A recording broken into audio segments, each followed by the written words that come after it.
Всем привет! Сегодня мы посмотрим его намерение и следующий шаг по отношению к тебе. И прежде чем начать, приглашаю всех в закрытый магический чат.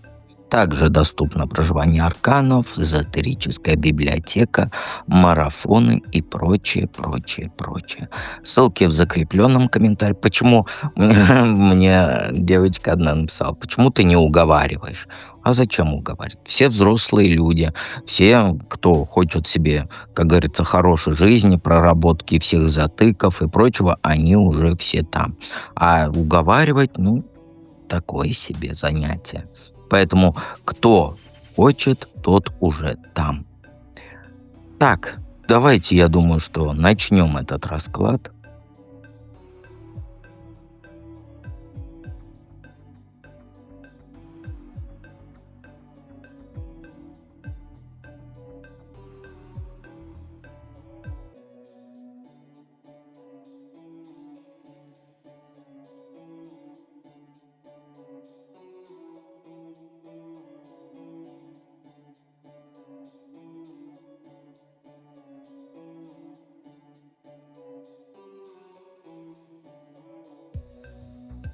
Единички. Так, первая карта у нас сигнификация, остальное читаем парно. И сразу скажу, в магический чат скоро доступ закроется. Он будет закрытым, независимо от того, подписались вы на проживание арканов или нет. Что сейчас между вами? А у вас сейчас очень тонкая такая ситуация. Вот прям очень. Ты в состоянии надежды. У тебя такая тихая уверенность, что вот-вот все наладится, новые горизонты откроются, все изменится. Но это не активное стремление к счастью. Это ожидание чуда по звезде. А он, с другой стороны, сейчас стабилен, как скала. У него все хорошо, все устоялось, все есть, все, что ему нужно, я имею в виду. Все предсказуемо, все спокойно. И знаешь что? Это его комфортная зона. Он ценит то, что имеет. Сейчас он приключений на свою голову не ищет. Жизнью он доволен, но ты для него пока только вот приятное дополнение к этой стабильности. Ни угроза, ни необходимость. Ты просто человек, с которым хорошо время проводить. И это сейчас не страсть, нет, это не безумная какая-то любовь. Это тихая симпатия человека, которая, как говорится, сыт, спокоен, как кот. Он тебя оценивает как вот ценность потенциальную, которая может обогатить его жизнь. Но он совершенно не торопится эту ценность приобретать. А ты находишься, как говорится, в зоне ожидания, а он в зоне комфорта. И вот этот разрыв, он ощущается. Ты ждешь развития событий, а он наслаждается тем, что сейчас, не задумываясь о будущем с тобой. То есть эфемерно все. Вот так вот. И все эти мечты о совместном счастье сейчас ему кажется чем-то таким далеким, неопределенным, как звезда. Он просто сейчас рад тому, что ты в его жизни есть, но без особых планов на будущее. Но это не значит, что он там плохой человек. Нет, просто у него другие приоритеты сейчас. Его намерения по отношению к тебе, знаешь, тут все сложно. Он хочет казаться сильным, влиятельным, способным там воплотить любые мечты в реальность. Он хочет на тебя впечатление произвести, показать себя с лучшей стороны. Он в своих силах уверен и готов использовать свой вот этот магнетизм, шарм, интеллект там для достижения своей цели. Но цель эта, она не всегда прозрачна. Сейчас, вот на данный момент, он видит в тебе возможность продемонстрировать свою состоятельность.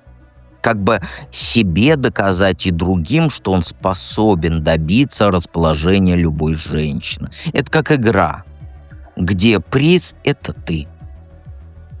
Он хочет тебя завоевать, используя язык до жопы доведет. Как называется, вот по-другому сказать? Вот свое красноречие, свои таланты, свое умение. И знаешь, это не совсем искреннее желание быть с тобой. Давай честно смотреть. Это, знаешь, это скорее потребность в самоутверждении. Ему важно чувствовать себя желанным, привлекательным, но при этом он планирует действовать решительно и быстро. Он не будет медлить или сомневаться. Как только у него шанс появится, он сразу им воспользуется.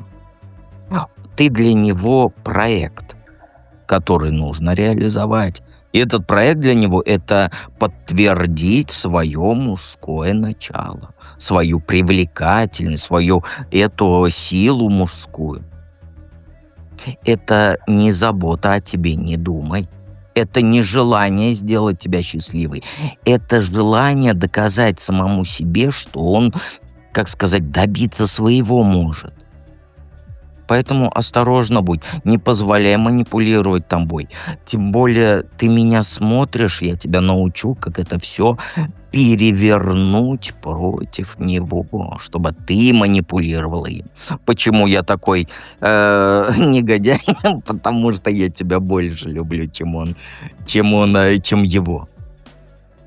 Какой его следующий шаг? Ну, знаешь, у него много целей, новых идей, но ему хочется действовать, результатов добиваться, покорять тебя. И ты попала вот в его зрение как объект для реализации вот этих амбиций.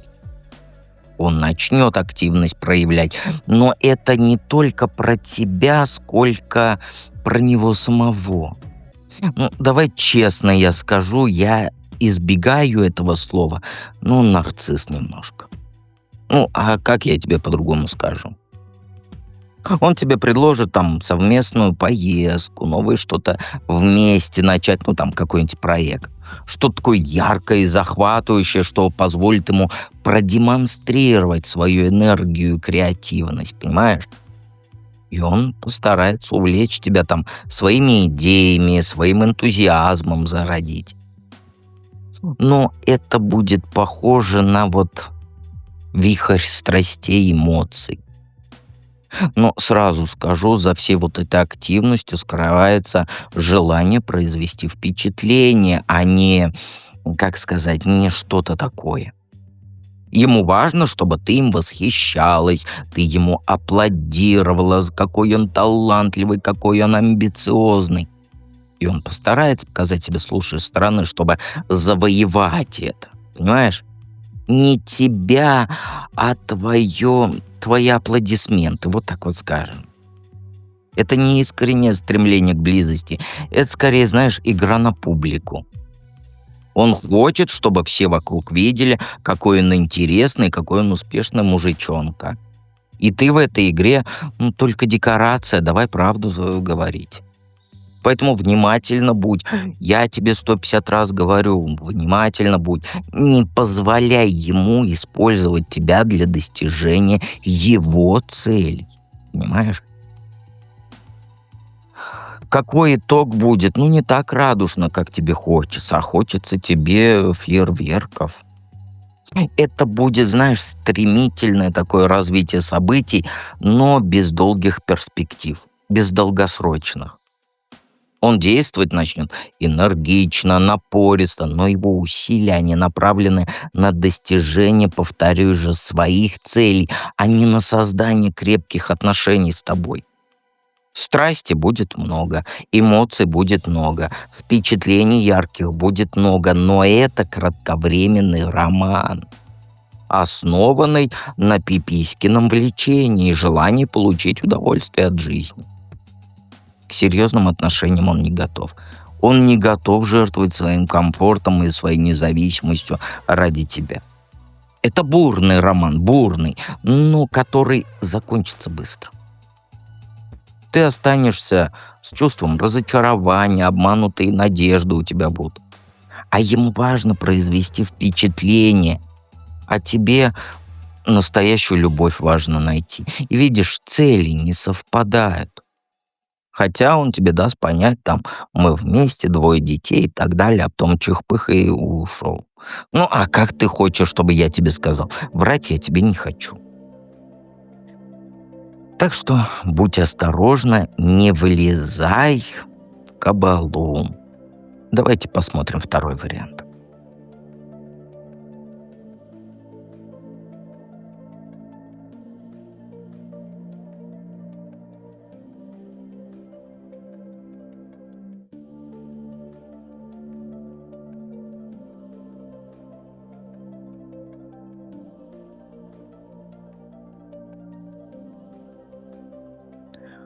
Двоечки затейниц, двоечки не затейницы, троечки у нас затейницы, двоечки мои любимчики. Готовьтесь к ремню. Сразу говорю. Ты только познакомился, что сейчас между вами это сигнификация. И сразу скажу, что в магический чат доступ скоро закроется, независимо от того, что проживание арканов у вас и так далее. То есть магический чат будет закрытым, в который не попасть. Почему? Потому что магический чат, он идет в нагрузку к проживанию арканов, и вот скоро он будет закрытым. Чтобы, как говорится, внутрь никто не попал и никто не ушел. Никто не ушел, говорю. Да, всех закроем там. Ну, ты поняла. Скоро магический чат будет закрытым чатом. Что сейчас между вами, это сигнификация, шут. Остальные карты парно читаем. А у тебя понятно. Чего-то новое. Но это начало, оно не гарантирует развитие. То есть у тебя, ты стоишь на пороге новых отношений. Это вот, знаешь, какое-то легкомысленное состояние, когда ты больше о приключениях мечтаешь, чем реально будущее строишь. А он видит сейчас границу четкую. Он знает, чего хочет, он готов получить это любой ценой. И ты понимаешь, что это? Писюлькины прогулки. В его голове, знаешь, решение, которое нужно воплотить скорей-скорей. Я слова подбираю, но ты поняла, да, про что это? По шуту. Все по шуту. И вот это, как сказать, легкость, она между вами дисбаланс создает. Сейчас он обстановку оценивает, он видит цель, но пока не понимает, насколько ты готова участвовать в этом всем. То есть сейчас у вас зарождение чего-то нового. Это время анализа, подготовки. Для тебя это период наивной надежды на перемены. Вы сейчас как будто на разных полюсах. Один действовать готов, а другой знака ждет. И все это напряжение между вами, которое рано или поздно, оно должно разрешиться, конечно же. Какие намерения? Они сложные. Он, знаешь, он хочет от всего уйти, что его вот тяготить, от нереализованных желаний, от чувства неудовлетворенности. И ты в этом всем, как знаешь, как возможность бегства. Нет, не думай, что он гонится за тобой. Нет, ты для него символ новой жизни, символ свободы, символ перемен. Он хочет избавиться от груза прошлого и начать все с чистого листа, как сказать, вот лечиться об тебя. Обличившись об тебя. Ну, ты поняла. Это, знаешь, это не желание там с глубокой привязанностью к тебе. Нет, это не так связано. Это скорее эгоистичное стремление к личному счастью. Он о себе думает, о своих потребностях, о своих писюлькиных делах. И при этом он понимает, что для достижения вот этой свободы ему нужно от чего-то отказаться. И вот тут начинается конфликт внутренний. Выбор между стабильностью и риском, между этим, как его прошлым и будущим. В глубине души он чувствует вину за то, что причиняет боль другим, но эта вина, она его не останавливает. Он убежден, что там от жены уйти необходимо для его личного благополучия. И его намерение уйти от этого всего, что ему не нравится, даже если придется кого-то, как говорится, об кого-то ноги вытереть. Это жесткий выбор. У него прям жажда перемен, внутренние противоречия и жена, которая, ну или девушка его, женщина его, которая приелась, я бы сказал. И он хочет новых писюлькиных радостей. Какой следующий шаг? Ну, знаешь, он решительный, но необдуманный. Энергии он полон, уверенности в себе он полон, действовать прямо вот сейчас хочет, не откладывать на завтра-послезавтра. То есть у него это вот импульсивное движение вперед, которое приведет, конечно, к неожиданным последствиям. Он будет стремиться к своей цели, к тебе, да, к любой ценой, игнорируя препятствия, сомнения. Но одновременно с этим он понимает, что ему нужно свою жизнь изменить, оставить жену, ну или женщину свою позади. Поэтому его следующий шаг — это попытка уйти от проблем, переключить на внимание на что-то новое, на тебя. Будет искать, как сказать, подходы к тебе. Будет, как сказать, язык как помело, вот как сказать. Будет не уговаривать тебя, а вот убалтывать тебя, что ли, вот так вот. И он не готов к длительному твоему противостоянию, отталкиванию. Нет. Ему нужно быстро победить, писюльку выгулять и легкий путь к счастью получить. Понимаешь? И быстро и решительно он будет действовать, не обращая внимания на твои чувства, на твои потребности. Его следующий шаг — это стремление к вот этой, как он думает, свободе любой ценой, даже если эта свобода обернется для жены, для его женщины, там, разочарованием. Какой итог будет? Ну, знаешь, итог-то серьезный. Все вот это придет к состоянию покоя и стабильности. Но этот покой, знаешь, он достигается через глубокое понимание, как сказать, своих ресурсов. То есть он, как сказать-то, блин, он в себя начнет уходить. Понимаешь, ты научишься, как сказать там, ты поймешь это все. Ты это все поймешь, но как будто поздно. И он не будет с тобой долго. Понимаешь? Это не будет отношения на века. Он будет жить своей жизнью, ты своей. Итог будет в том, что ты станешь сильной и независимой, которая построит счастье потом без него. Ты просто поймешь, что тебе нужно было пройти через это испытание, когда он тебя бросит, чтобы обрести себя. Понимаешь? И тут борьба за свои мечты, а мечта у тебя он, а ты у него не мечта. Вот как это все сказать? Вот так и скажу. Понимаешь?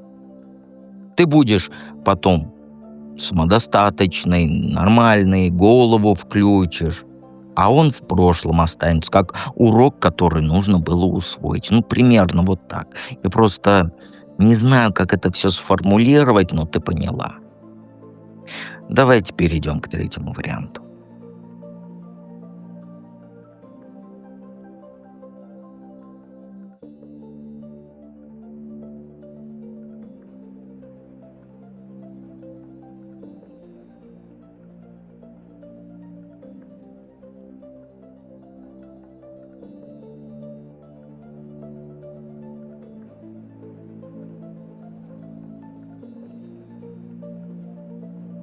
у троечек, вот глядя на все карты, я бы сказал, что меня смотрит сейчас та женщина, у которой нет отношений. Но мы же понимаем, что ты умничка, что ты не стала бы смотреть расклад, который тебе никак не подходит. Поэтому не будем так читать, что ты свободна. Или там еще что-то, да? У тебя есть определенный человек все-таки, и тебя затянуло в трясину. Сейчас ты чувствуешь себя вот беспомощной, скованной, как будто под контролем тебя держат. Не то, чтобы он прям давит, нет. Ты сама себя ограничиваешь, ты боишься сделать шаг. Это не физические оковы, это вот страх перед неизвестностью, неуверенность в себе, ощущение безысходности. Ты зациклилась на негативе и видишь только препятствия, хотя дорога, как говорится, пустая. А он как будто вообще вне игры. Я поэтому говорю то, что как будто ты загадала человека, с которым у тебя нет отношений. Вот даже вот на все карты посмотреть, как будто нет отношений. Но мы так их читать не будем, потому что, никто так не будет делать, правильно? И ты так не сделала. А ему сейчас плевать на твои метания. У него своя реальность, свои заботы. Но это не значит, что он там специально игнорирует тебя, да? Просто голова занята совсем другим. Он считает, что так и должно быть, что ты должна сама разбираться со своими проблемами. А ты как будто в клетке, которую сама же себе и построила. А он этого и не замечает даже. Это очень неприятная ситуация. Вот прям невкусная она. Потому что ты сейчас одинокая и непонятая. У меня, знаешь, очень огромный диссонанс сейчас, как будто пробивается женщина на этот расклад, которая загадала эфемерного, который не с ней. И у меня вот, знаешь, вот на этот вариант вот прям, как сказать, отторжение. Вот не знаю, как сказать. То есть я должен трактовать женщине, которая в отношениях, потому что расклад у нас про него, а она как будто вообще меня загадала. Вот, ну ладно, меня нельзя загадывать, да, меня нет в раскладах. Какие намерения по отношению к тебе? Туман, туман. Он сам заговорился. Он сам не знает, чего хочет толком. С одной стороны, в нем азарт просыпается, да, желание новизны, импульс что-то новое, яркое начать. И ему нравится вот эта неопределенная игра. Это как возможность себя проверить. Он видит в тебе потенциал там для страсти, для приключений, но это все поверхностно и мимолетно. У меня такое противостояние к этому третьему варианту, что прям пипец. Как будто ты загадала того, кто вообще про твое существование не знает. Или знает, что там есть такая женщина в этом мире. Понимаешь? А он, мужчина, тут как будто сам по себе. Или ты загадала как будто любовника, которому на тебя просто насрать. Давай, мы так не будем трактовать, да, потому что вот, человек, этот мужик, он не хочет отношений с тобой. В его картине мира нет тебя и его. Я не знаю, как это трактовать все. Я знаю, как трактовать, но это будет диссонанс какой-то, потому что название расклада про твоего мужчину. И вы как будто вот ты придумываешь, а он живет своей жизнью. Вот любовника, что ли, загадала. Понимаешь? С тобой не будет, он боится разрушить то, что уже имеет. И он мечется вот между желанием что-то новое попробовать и страхом перед последствиями, как будто вообще не о тебе тут. Это очень противоречивое вот такое состояние, и его намерения, они меняются буквально вот на глазах, и тебя там нет. Вот понимаешь? Вот, но нет, ты кого загадала-то вообще? Или любовник, у которого есть нет, ну, не женщина есть, а своя жизнь, которая с твоей никак не связана. И у мужчины у этого сейчас нет четкого плана. Он просто позволяет себе там фантазировать о женщинах, возможно, о тебе, но не готов предпринимать чего-то там в отношении тебя. Он хочет там легких отношений, развлечься, отвлечься от рутины, поиграть на компьютере, а тебя тут нет. Понимаешь? Его намерение по отношению к тебе — это ничего. Вот ничего, как будто он тебя даже не знает. Или любовника загадала. Но нету его тебя. Я не знаю, как это все трактовать третьим вариантом, потому что тебя нет в его жизни. Какой следующий шаг? Давай не будем тогда. Он хочет вернуть тебя к старой жизни.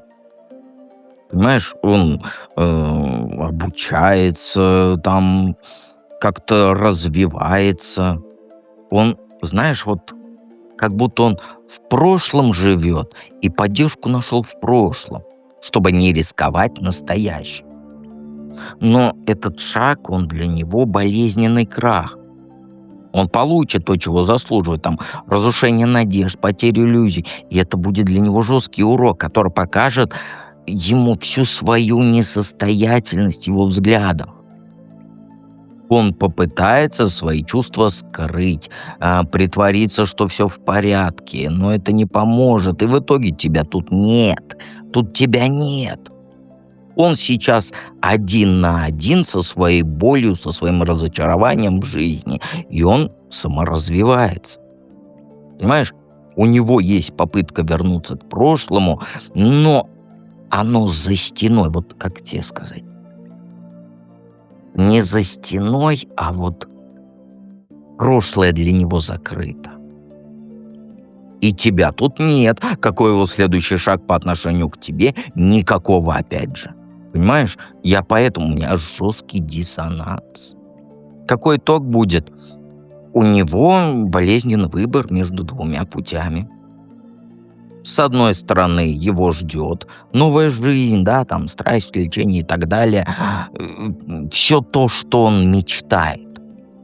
Но этот выбор тебе нужно по восьмерке мечей, знаешь, вот как будто очнуться, что ли, что он недостижим для тебя. Понимаешь? И тут два пути. Невероятное счастье и глубокое разочарование. С одной стороны, стабильность, комфорт, привычный уклад жизни, если ты одумаешься, если ты восьмерку мечей проработаешь. Но тебя нет. Я просто не могу тебя никак... Я вот хочу тебя, как говорится, взять за шкирку и всунуть в эту историю, но тебя тут нет. Тут везде тебя нет. У него путь без тебя. У него скучная апатия, депрессия, саморазвитие, самопознание. А у тебя сложный выбор между сердцем и разумом, плюс еще в начале восьмерка мечей, ты себя обманываешь, что у тебя с ним отношения. Сама себе придумываешь, как и накручиваешь себя и так далее. Но будь готова, что твой путь по отношению мысли об этом мужчине, они будут мучительными и болезненными. Ты будешь сомневаться, колебаться, выискивать себя в нем. Но в конечном итоге ты поймешь, что действительно важно для тебя. Ты вот как девчонка влюбилась в недосягаемого мужчину, который, я бы сказал, что ему не до тебя. Понимаешь? Тут или борьба за свое счастье, либо разочарование, и твоя борьба за него пустая, как будто ты сама себе придумала.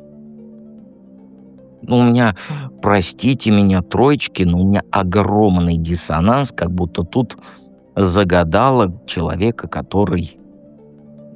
он не в твоем поле даже. Ну, что поделать. Так получилось, как получилось. Подписывайся на канал, жмякай на колокольчик и помни, что я с тобой точно рядом.